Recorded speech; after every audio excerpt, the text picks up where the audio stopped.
여러분 안녕하세요. EBS 김주선입니다. 이번 강의는 여러분한테 어떻게 하면 일반사회 탐구 과목을 잘할 수 있을지를 알려드리는 강의인데요. 일단 이 강의는 여러분들이 일반사회를 여행한다, 짧게 여행한다 라고 하는 기분으로 들으시면 좋겠습니다. 여러분 지금 이 강의를 클릭한 학생들은 아무래도 예비 고2일 것 같습니다. 내가 이제 고2 들어가고 우리 학교에서는 이러이러한 사회 과목들을 공부하는데 어떻게 하면 잘할 수 있지? 라고 하는 기대감을 가지고 클릭을 했을 텐데요. 지금 여러분 귀에 들리고 있는 노래는 우주를 건너 라고 하는 노래입니다.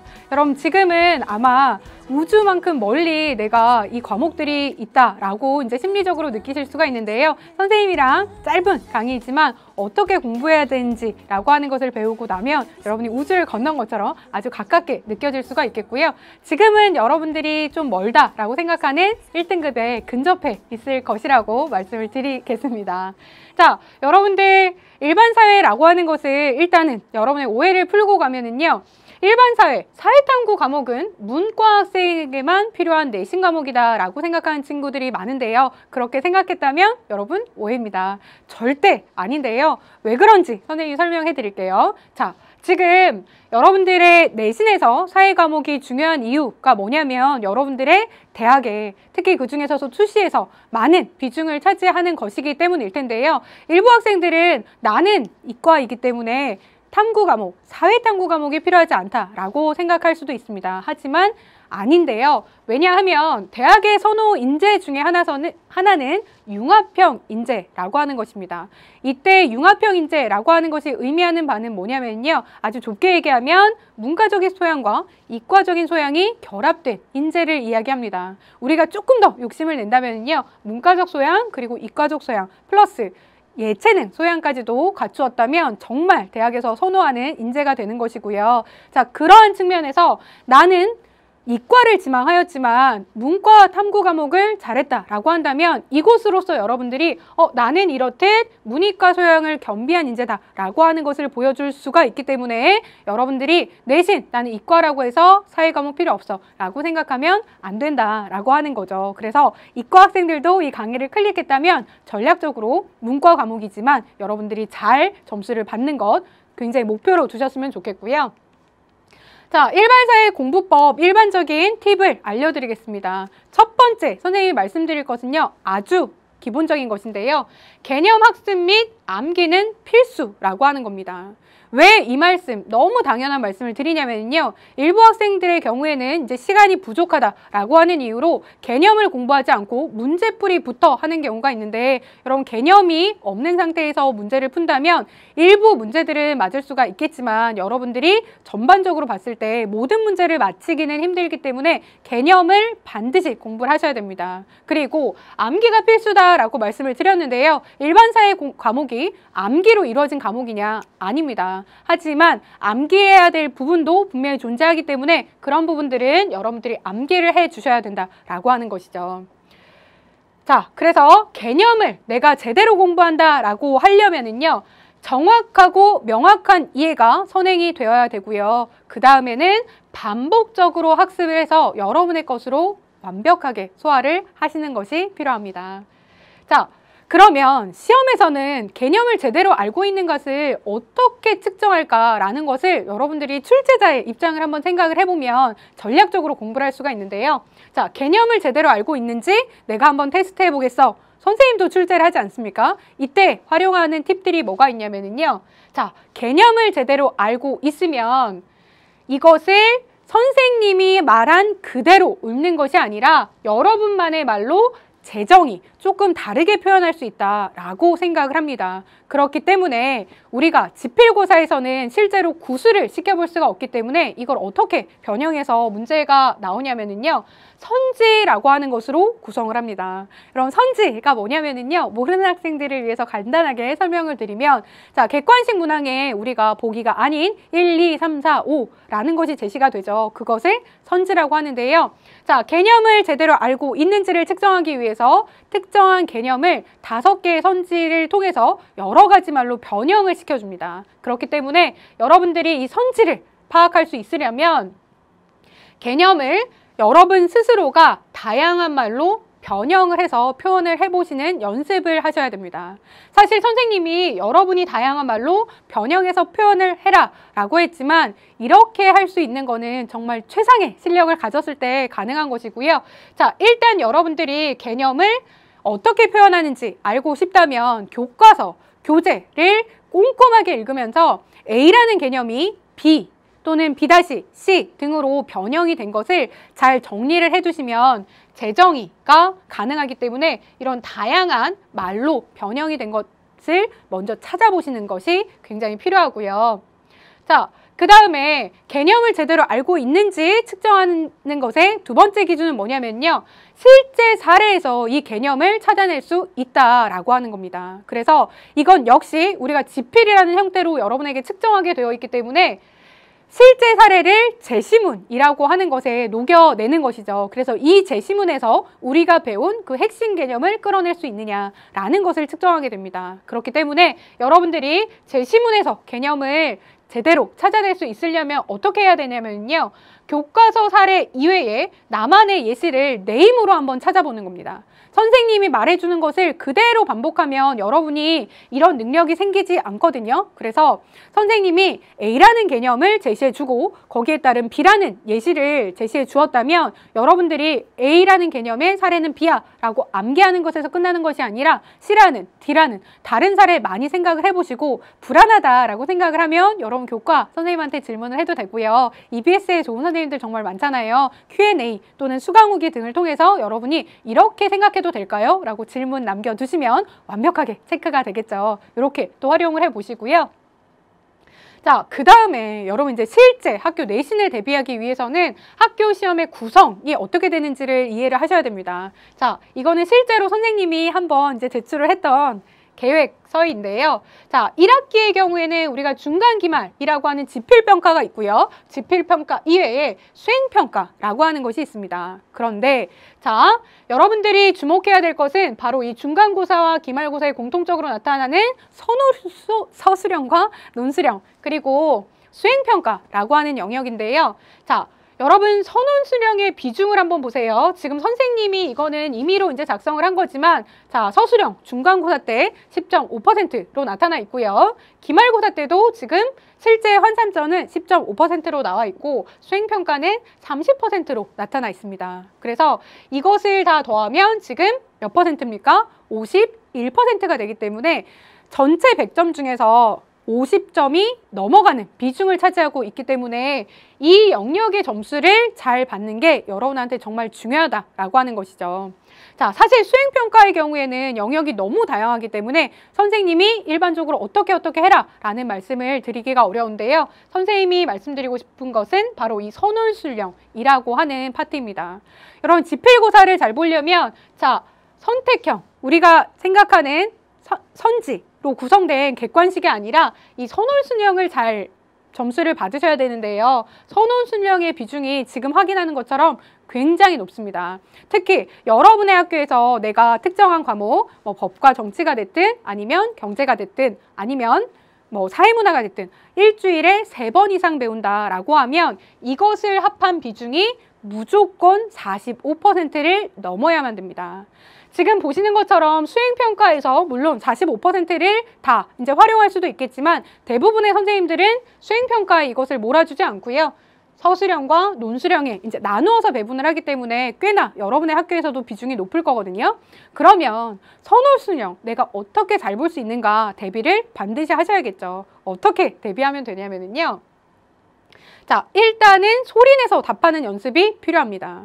내가 지금 그 개념에 대해서 서술해라 라고 한다면 여러분 시험장에서는 말하면 안 되기 때문에 글씨로 쓰는 것뿐이지만 실제로 말할 수 있어야 글로 또 쓸 수 있는 것이겠죠. 그래서 평소에도 소리내서 답하는 연습을 많이 하셔야 됩니다.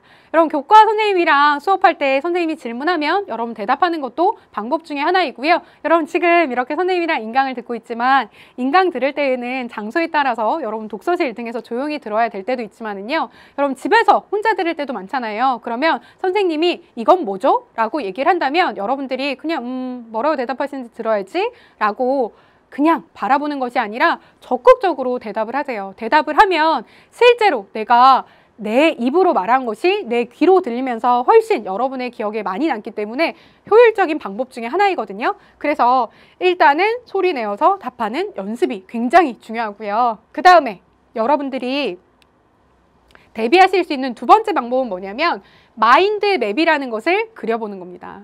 마인드맵이라는 거 공부해본 친구도 있고 아닌 친구도 있을 텐데 아주 쉽게 설명을 하면은요, 직역을 그냥 하면 마음속에 지도인데 어떻게 마음속에 그려진 지도냐면은요, 여러분들이 공부해야 되는 개념들이 여러분의 머릿속에 지도처럼 이렇게 쫙 나열이 된 것을 마인드맵이라고 합니다. 자, 예시를 하나 보여드릴게요.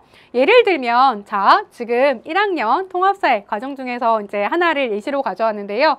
미래와 지속 가능한 삶이란 것에 대해서 배웠습니다. 그러면 이 대단원은 무엇으로 구성이 되어 있냐면요, 세계의 인구와 인구 문제, 그 다음 세계의 자원과 지속 가능한 발전, 그 다음에는 미래 지구촌의 모습과 내 삶의 방향이다 라고 하는 이렇게 세 단원으로 이루어졌는데요.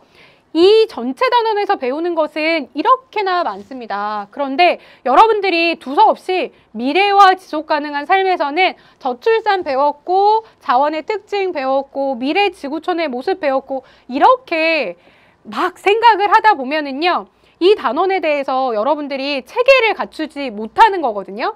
근데 체계를 갖추지 못했다는 것은 어떠한 점에서도 여러분이 불리하냐면요, 일단 내가 배워야 될 분량이 너무도 많게 보입니다. 그렇기 때문에 이러한 것들 여러분이 특정한 기준을 세우고 그 기준에 따라서 이렇게 분류하시는 능력이 굉장히 중요합니다.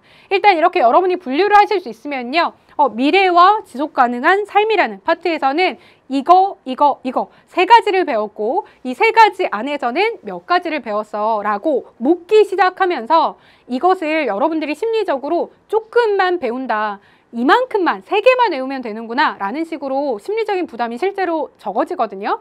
이것을 청킹이라고 하는데요, 여러분 주변 사례에서도 굉장히 많이 볼 수 있습니다. 우리의 핸드폰 전화번호라든지 아니면 여러분의 통장 번호를 보시면요, 뭐 10자리, 12자리 숫자를 그냥 나열하는 것이 아니라 이렇게 중간에 우리가 하이픈 등을 놓아서 3개, 2개 등으로 이제 분리를 하잖아요. 그 분리를 하는 이유가 여러분의 심리적으로 이것을 이제 부피를 줄여주기 위함이기도 하고요. 그 다음에 중요한 건 뭐냐면요, 자, 여러분들이 실제로 이 마인드맵을 그려보기 시작하면은요, 처음에는 여러분들이 뭔가를 보면서 이제 그릴 가능성이 높거든요. 근데 내가 그 개념에 대해서 정말 반복을 많이 하고 내 것이 되면 나중에는 여러분들이 아무것도 없는 백지에다가 이것을 선생님처럼 그릴 수 있게 됩니다. 근데 그릴 수 있다라고 하는 것은 여러분들이 내가 이 개념에 그만큼 익숙해졌다라고 하는 것이기 때문에 서술형도 자연스럽게 대비가 될 수밖에 없습니다. 그래서 자, 이 마인드맵이라는 게 사실은 꼭 서술형만을 대비하는 것은 아니고요, 여러분이 공부할 때 활용하기 굉장히 좋은 방법 중에 하나인데요, 이렇게 활용하시면 서술형도 대비가 잘 된다라고 하는 것이죠. 그래서 여러분 마인드맵 이렇게 활용을 해 보시는 게 굉장히 중요합니다. 자, 그 다음에 두 번째에는요, 문제풀이 또한 필수다라고 하는 거 여러분들이 알아두셔야 됩니다. 자, 일단 선생님이 처음에 뭐가 중요하다고 말씀을 드렸어요. 개념을 잘 아는 게 중요하다라고 말씀을 드렸지만, 여러분 고등학교 올라와서 처음 놀랐던 것 중에 하나가 뭔가 선생님이 이렇게 생각을 해보면, 여러분들 나는 개념 다 안다고 생각했는데 막상 학교 시험 보면 우수수 틀리는 경험을 많이 했을 겁니다. 그거는 여러분들이 개념을 조금 부족하게 알기 때문이기도 하지만, 또 하나의 이유는 이 개념이 어떻게 유형화되고 패턴화되는지를 익히지 못해서 그렇거든요. 그런 것을 대비하기 위해서 여러분들의 문제풀이가 반드시 필요한 것이죠. 그래서 개념을 어떻게 문제를 통해서 응용할 수 있는지 능력치를 키울 필요가 있고요. 자, 그 다음에 선생님이 드릴 수 있는 또 하나의 팁은 뭐냐면요, 자, 여러분이 선생님한테 실제로 학교에서 이런 질문 굉장히 많이 합니다. 선생님, 저 문제집 하나 사려고 하는데요, 어떤 문제집이 좋아요? 어디 게 좋아요? 라고 얘기를 하는데 선생님이 대답해 주는 건 항상 비슷합니다. 너네가 직접 서점에 가서 한번 살펴봐라. 사람에 따라서는 디자인이 굉장히 중요한 경우도 있어서 내용은 너무나도 좋지만 그것이 구성된 방식을 답답해서 못 보는 친구들이 있다. 그렇기 때문에 선생님이 뭐가 좋다라고 얘기하기보다는 여러분이 직접 서점에 가서 나에게 맞는 문제집을 택하면 된다라고 얘기를 하는데 선생님이 단언할 수 있는 정말 좋은 문제가 있습니다. 그게 뭐냐면 우리가 기출문제라고 하는 것들입니다. 여기서 얘기하는 기출은요. 첫 번째 어떤 거 얘기할까요? 선생님이 얘기하는 기출은 수능 기출을 얘기하기도 하고요. 두 번째는 학교 기출을 얘기하기도 합니다. 이 두 가지를 여러분 모두 다 체크를 하셔야 되는데요. 자, 내신이라는 게 수능이랑 동떨어져 있냐? 그렇진 않습니다. 자, 수능이라는 게 굉장히 많은 선생님들이 심혈을 기울여서 만든 문제인 것을 누구나 다 알고 있기 때문에 일단 학교 선생님들도 수능 유형에 근접하게 문제를 출제를 하기 때문에 일단 여러분들이 내가 공부하고자 하는 해당 과목의 수능 기출 찾아서 푸는 것이 가장 좋은 문제이고요. 그 다음에 두 번째는 자, 앞서 말씀드렸듯이 수능 기출을 활용하기도 하지만 그 학교만의 특색이 나타나거든요. 그 학교만의 또는 특정 선생님만의 특색이 있어서 내가 이런 특색을 찾아보려면 나의 학교의 기출을 분석하는 것이 필요합니다. 그래서 둘 다를 찾아보시면 되는데요. 그럼 수능 기출문제는 우리 EBS에서 기출문제 따로 해서 제공하고 있으니까 여기서 찾아보시면 되겠고요. 자, 학교 기출은 어디 가면 찾을 수 있나요? 여러분 인터넷에 치면 안 나올 가능성이 굉장히 높고요. 여러분의 학교 문제는 여러분 학교 도서관에 비치되어 있거나 여러분 학교 홈페이지에 탑재가 되어 있습니다. 그래서 선생님 말 꼭 기억하시면서 학교 기출까지도 한번 체크를 해보시면 완벽하게 정리가 되는 것 같습니다. 그래서 여러분 어떤 문제를 풀어야 된다라는 건 기출 통해서 확인을 해보시고요. 자, 구체적으로 또 일반 사회는 어떻게 나뉜다고 대략 말씀을 드렸습니까? 법과 정치, 그리고 경제, 사회문화 이렇게 세 가지 과목으로 나뉘어져 있는데요. 각각의 공부 방법이 약간 성격에 따라서 다릅니다. 이번 강의에서 아주 간략하게 설명을 해드리면요. 법과 정치라는 거 많은 학생들이 좀 어려워합니다. 여러분 고1 때 일반 사회에서 좀 어려워하는 파트가 아무래도 법 파트 아니면 경제 파트 이렇게 나뉘는데요. 법과 정치가 어려운 이유는요. 여러분 선생님이 생각을 해봤을 때는 여러분들이 평소에 쓰지 않던 낯선 단어들을 많이 접하게 되기 때문에 어렵다라고 생각할 수가 있지만 법과 정치라는 것이 생각처럼 어렵지는 않습니다. 법과 정치라는 것은 정형화된 그 개념들이 딱 정해져 있기 때문에 출제가 되는 그 개념들만 완벽하게 익히면 여러분도 어렵지 않게 풀 수 있는 과목이고요. 자, 경제라는 것은 조금 성격이 사회과에서 다른 파트인데요. 아무래도 여러분의 산수 능력, 수학 능력이 조금 많이 요구가 되는 파트입니다. 그래서 여러분이 경제 할 때는 그런 수학적인 감각에 향상시키기 위해서 여러분 노력 좀 하셔야 되고요. 자, 사회문화. 여러분들이 일반적으로 생각할 때 이 세 과목 중에서는 가장 쉽다라고 생각을 하지만 또 의외의 복병이 있어서 쉽다라고 이제 만만히 보다가는 여러분 뒤통수를 맞았다라고 하는 표현을 많이 하기도 하는 게 사회문화인데요. 사회문화라는 것은 이 세 개의 과목 중에서 상대적인 비교를 해보자면 여러분들이 5개념을 가지고 있을 확률이 굉장히 높은 과목 중에 하나입니다. 그 이유는 뭐냐면 사회문화에서 사용되는 용어들이 일상생활에서 사용되는 용어와 굉장히 중첩이 많이 돼서 여러분들이 평소에 생각하고 있던 그 잘못된 개념을 그대로 적용을 하기 때문에 틀리는 경우가 되게 많은 과목이거든요. 그래서 각각이 어떠한 측면에서 선배들이 어려워했는지를 여러분이 판단을 해보신다면 동일한 실수를 하지 않을 수가 있겠죠. 그래서 그런 점들 여러분 조금 더 꼼꼼하게 개별적으로 체크를 하시고요. 자, 선생님이 처음에 말씀을 드렸습니다. 일반사회라고 하는 여행을 시작하는 히치하이커다라고 말씀을 드렸는데 지금 이 강의를 들은 여러분들은 자, 여행을 시작하는 그런 출발점에 서 있다라고 생각을 합니다. 그래서 자, 처음에 여러분 강의 들으니까 어때요? 아직 배워보지 않았기 때문에 들어도 야, 조금 너무 추상적인데 잘 와닿지 않는데 라고 생각을 할 수가 있지만 여러분 처음에는 모두 다 어색한 게 당연합니다. 그래서 여러분들이 그 어색함, 그냥 어색하다라고 하는 이제 부정적인 느낌으로 남기지 마시고요. 새로운 것들은 굉장히 또 설레이지 않습니까? 약간 서툰 부분도 있지만 여러분이 설렌다라고 하는 기분으로 좋게 출발을 하셨으면 좋겠고요. 자, 선생님이 여기서 지금 어떻게 공부해야 되는지 방법에 대해서 대략 설명을 드렸잖아요. 선생님 손을 잡고 함께 여행을 시작해 보면은요, 여러분의 일반사회라고 하는 여행의 끝이 굉장히 즐겁지 않을까라고 하는 생각을 해봅니다. 여러분 지금 예비고이 대부분이죠. 지금 되게 마음 급한 친구들도 있을 겁니다. 내가 어느새 예비 고2가 되었네? 어느새 예비 고3 되는 거 아니야? 너무 시간이 아깝다, 두렵다 생각 많이 할 텐데요. 여러분, 아직 여러분들이 역전할 기회, 더 상승할 게 너무 많으니까요. 마음 너무 급하게 먹지 마시고요. 선생님이 가르쳐드린 여러 가지 팁들 생각을 하면서 공부 더 효율적으로 하실 수 있었으면 좋겠습니다. 여러분 고생 많이 했고요. 선생님이랑은 또 다른 강의에서 만나보도록 하겠습니다.